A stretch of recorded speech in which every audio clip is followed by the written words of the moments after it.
Hello everyone, welcome back to my channel Shreya's Unicorn World. So in this video, I'm gonna to share some tips for you who are coming in class 10th. So let's get started without wasting your time. तो guys मैं आप सभी को बताना चाहूँगी कि मैंने अपनी क्लास 10th में कौन कौन सी बुक्स को यूज़ किया, मैंने कैसे पूरे साल पढ़ाई करी है, अपना पूरा शेड्यूल मैं आपको इस वीडियो में बताने चाह रही हूँ। So firstly when I was in class 10th, तो पहले पहले तो न्यू था एकदम, तो मैंने बैच लिया था आरंभ बैच नेक्स्ट टॉपर्स का। एंड अभी भी वो आ गया है, लॉन्च हो गया, आप जाके परचेज कर सकते हो if you want to prepare for your class 10th। And NCERT number one, हमारा जो पॉइंट आता है एनसीईआरटी का आप सभी के लिए। So NCERT is very very much important for your class 10th upcoming board exams of 2026। And one reminder for you कि 2026 में आपके 2 बार बोर्ड्स होंगे, इसीलिए आपको काफ़ी ज़्यादा अच्छे से प्रिपरेशन करना पड़ेगा। और ये चीज़ें कुछ स्टूडेंट्स के लिए बहुत अच्छी हो सकती है और कुछ स्टूडेंट्स के लिए काफ़ी ज़्यादा मतलब ट्रिकी भी हो सकती हैं, टफ भी हो सकती हैं, बट इसको फेस आपको करना ही पड़ेगा। And I can truly understand that situation कि अभी आपको बहुत ज़्यादा मतलब एनजाइटी होने वाली है कि मतलब कैसा बोर्ड हमारा जाएगा एंड किस टाइप के क्वेश्चंस आते हैं और हम कैसे प्रीवियस ईयर क्वेश्चन सॉल्व करेंगे, क्या होता है ये PYQ और ये CYQs, अभी आपको नहीं पता होगा ये सब। तो उसके ऊपर भी मैं आपको एक वीडियो बना के जल्दी दूंगी, don't worry for that. And तो नंबर वन, जैसा कि हम बता रहे थे, tip NCERT is like a God for you, okay. तो एनसीईआरटी का एक एक वर्ड आप अच्छे से पढ़ो, और थियोरेटिकल सब्जेक्ट्स हो चाहे वैसे ही मैथमेटिकल सब्जेक्ट हो या थ्योरी का सब्जेक्ट हो।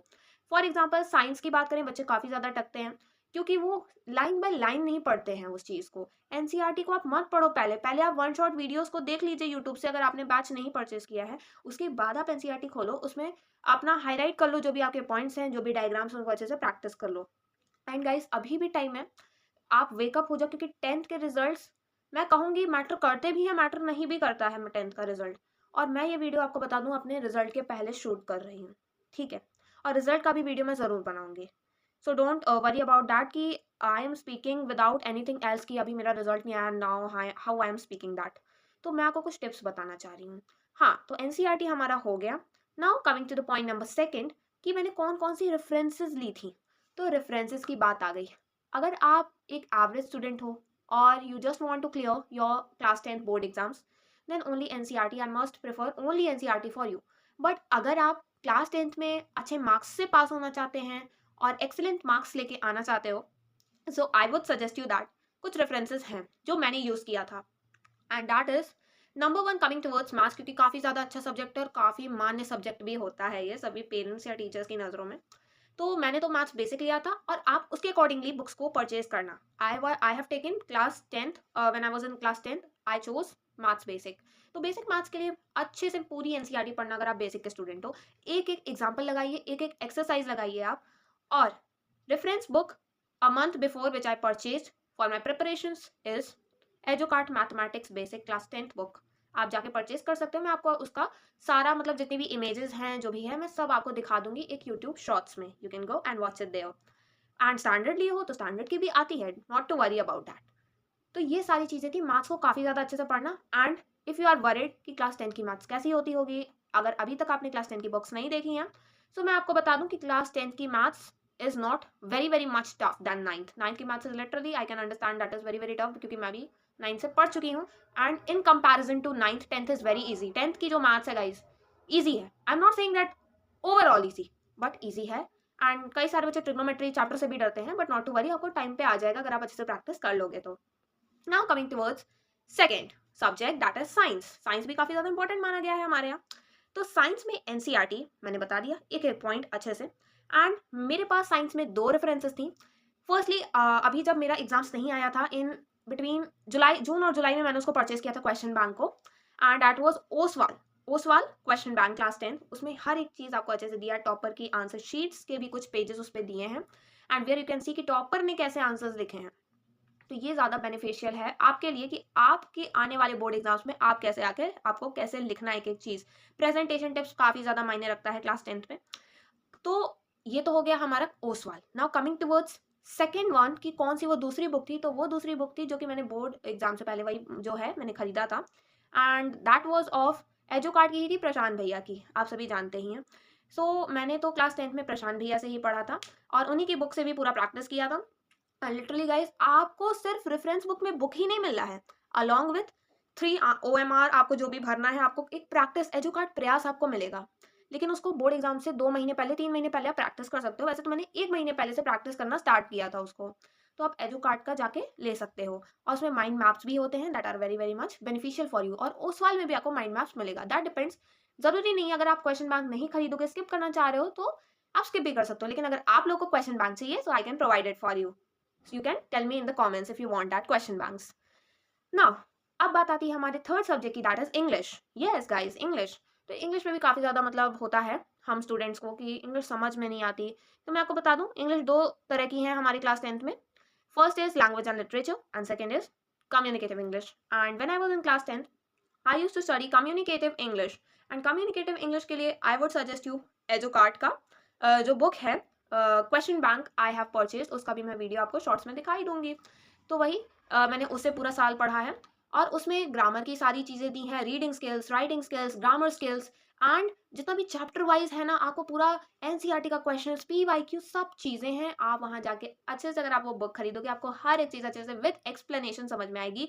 और जहाँ तक की बात है मैंने इंग्लिश कैसे पढ़ा, किससे पढ़ा, तो पूरा साल मैंने इंग्लिश खुद से ही पढ़ा। But at the last moment मैंने इंग्लिश PW से पढ़ा गाइस, एक मैम से पढ़ा जो कि कम्युनिकेटिव इंग्लिश पढ़ाती थी। But I am unable to remember that name कि वो कौन सी थी। एंड मैग्नोलिया मैम से भी ग्रामर मैं पढ़ के गई थी। और dear sir, yes dear sir, I would suggest you कि आप किस टीचर से पढ़ोगे तो डियर सर से आप पढ़ो। He is just amazing for your grammar skills. अगर आपको ग्रामर, रिपोर्टेड स्पीच, नरेशन जो भी आपको पढ़ना है, सो आई वुड सजेस्ट यू कि आप डियर सर से ही पढ़ो, ठीक है, ग्रामर के इसमें, ठीक है। एंड पढ़ अक्षर इज ऑल्सो अमेजिंग। तो मैंने कई सारे यूट्यूब चैनल्स इसके फॉलो किए थे इसके लिए। Now for social science. तो सोशल साइंस में जैसा कि आपको पता है कि हमारे 4 बुक्स हैं, history, geography, civics and economics. एक आपकी बढ़ जाती है क्लास 10th में इकोनॉमिक्स। लेकिन गाइस इकोनॉमिक्स काफ़ी ज़्यादा इजी होती है, so not to worry about that, it is very very easy. तो मैंने कौन सा रेफरेंस लिया, अरिहंत का रेफरेंस बुक मैंने प्रेफर करूंगी आपको। काफ़ी ज़्यादा अमेजिंग है गाइस, काफ़ी ज़्यादा आप क्वेश्चन देखोगे आपके प्री बोर्ड में से उठ के आ सकते हैं उसमें से। And along with sample papers guys, not to worry about that, आपको सैम्पल पेपर भी साथ में मिलेगा। अब बात यह है कि पूरा साल मैंने कैसे पढ़ा है एसएसटी। तो पूरा साल मेरा ये शेड्यूल था। देखो हिस्ट्री तो वैसे ज़्यादातर बच्चों को बोरिंग ही लगती है, बट हमें पढ़ाई को सीरियस लेना पड़ेगा। तो हिस्ट्री में आई वुड सजेस्ट ये जो एसएसटी सब्जेक्ट है ना, एसएससी, कहीं जगह एसएससी भी बोलते हैं, कई जगह एसएसटी भी बोलते हैं, सोशल साइंस या सोशल स्टडीज़। तो मैं ये सजेस्ट करूंगी आप सभी को कि अगर आपको सोशल साइंस पढ़ना है तो इतना भी आपके लिए ईजी नहीं होगा। और मुझे तो सिविक्स और हिस्ट्री थोड़ी सी टफ लगती थी, बट हिस्ट्री भी मेरे ओकेश थी, ठीक थी। और जो सिविक्स थी वो मेरे को थोड़ा सा टफ लगता था, इसलिए आप सिविक्स को काफ़ी ज़्यादा अच्छे से पढ़ना, उसमें काफ़ी ज़्यादा की पॉइंट्स हैं। तो बुक भी मैंने प्रेफर कर दी। और पूरा साल मैंने कौन से YT चैनल से पढ़ा, तो that is sunlight study guys, hero of all.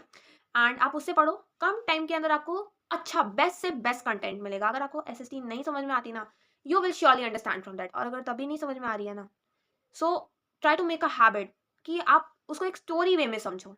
और अगर आपको उसके ऊपर भी वीडियो चाहिए, so I will be bringing that. You can do comment if you want any, if you have any doubt related to that, you can comment me in the comment box. तो ये था हमारा SST का। Now coming towards AI. ये काफ़ी ज़्यादा easy subject होता है, कुछ को मॉडरेट लगता है, कुछ को टफ भी लगता है। But literally if you study, nothing is tough, but if you not study that will be tough for you. तो एआई के लिए आर्टिफिशियल इंटेलिजेंस हो आपका, मेरा तो आर्टिफिशियल इंटेलिजेंस था। आईटी हो, कई जगह आईटी कहते हैं, कई जगह सीए कहते हैं। तो मैं आपको बता दूं कि जो आर्टिफिशियल इंटेलिजेंस है that is literally very easy. और आईटी है तब तो कोई बात ही नहीं है, आईटी है तब तो कोई बात नहीं है, तब तो और इजी है। तो एआई आईटी का जो पार्ट ए है दैट इज डिट्टो सिमिलर, कोई डिफरेंस नहीं है। पार्ट बी में डिफरेंसेस हैं, but part is totally similar. और मैं आपको बता दूं मैंने आईटी कैसे पढ़ा था। तो मैंने कोई रेफरेंस नहीं लिया था आईटी में। यस गाइस, कोई रेफरेंस नहीं लिया। मैंने बस 2 काम किए, और वो 2 काम कौन से थे। पहली बात तो पूरा साल जो भी आपको टीचर पढ़ा है उसके एक एक कॉन्सेप्ट आप अच्छे से समझो। डोंट टेक एआई क्लासेस और आईटी क्लासेस और सीए क्लासेस लाइटली, क्योंकि जो टीचर आपको जब भी आपको वो समझा रहा है ना during the class, understand it properly. And जो भी वो आपको लिखा रहा है, make sure you complete it. And practicals भी जितने भी हैं उसको अच्छे से दो, क्योंकि प्रैक्टिकल्स इतने भी ईजी नहीं होते एआई के। तो मेक श्योर कि आप अच्छे से पढ़ो, ठीक है। वो इजी ही जाएगा, बट अगर आपके कंसेप्ट क्लियर होंगे तब। तो मैंने इतना तो किया ही था जो हमारे टीचर्स ने पढ़ाया था। And secondly I would say that कि मैंने एआई के जितने भी सैम्पल पेपर्स थे, पास्ट 5 ईयर सैम्पल पेपर्स मैंने सॉल्व किए, माइंड मैप से रिविजन किया। और लास्ट मोमेंट पे मैंने प्रशांत भैया का पीडीएफ भी देखा था। एआई की स्ट्रैटेजी आपको अगले साल भी 2026 में वो बना के ज़रूर देंगे, एंड अगर तब भी आपको पीडीएफ चाहिए तो मैं आपको दे दूंगी, so not to worry about that, okay. तो ये था एआई के बारे में। Now coming towards the last subject which is Hindi. तो हिंदी में भी बच्चों को काफ़ी ज़्यादा प्रॉब्लम आती है कि ग्रामर, बेसिकली ग्रामर मैंने कैसे पढ़ा सब कुछ। तो हमने अपने स्कूल टीचर से पढ़ा था ग्रामर, जितना भी मैं पढ़ती थी पूरा साल। 2 बुक्स हैं हमारी, एक कृतिका है, एक क्षितिज है। तो आप स्टोरी को अच्छे से पढ़िए, जो कठिन शब्द हैं उनको अंडरलाइन कीजिए और उनके अर्थ समझने की कोशिश कीजिए। तो मैंने तो बैच जॉइन ही किया था, तो मैंने लाली मैम से पढ़ा था, एंड यू नो कि वो कितना अच्छा पढ़ाती हैं, उनके बताए गए क्वेश्चंस भी आते थे, एंड हमारे जो स्कूल के टीचर थे वो भी काफ़ी ज़्यादा अच्छा पढ़ाते थे। एंड ग्रामर मैंने कैसे पढ़ा, तो ग्रामर गाइज मैंने 2 जगह से पढ़ा लास्ट मोमेंट पे। एंड लास्ट मोमेंट पे ग्रामर मैंने जो पढ़ा था वो पीडब्ल्यू से भी पढ़ा था, नेक्स्ट टॉपर से भी पढ़ा था। तो guys that was literally amazing. तो मैं बस आपको इतना बताना चाहूँगी कि ये सारी वो टिप्स थी और ये सारी वो चीज़ें थी, बुक्स थी, सब कुछ, कि जो मैंने प्रेफर आपको करूँगी कि that you must follow it. But still, if you have any queries or any doubts, you can put your doubts or any queries in the comment section. And till then, all the very best for your class 10th. May you shine with brighter scores, and I pray for best results for you. And आप घबराओ नहीं, अच्छा ही जाएगा। और वो सारी चीज़ें, अगर आपको और भी वीडियोस अपकमिंग चाहिए, so you can do comment and please show some love on this channel, and don't forget to subscribe my YouTube channel. So thank you for watching. Have a great day everyone. Thank you.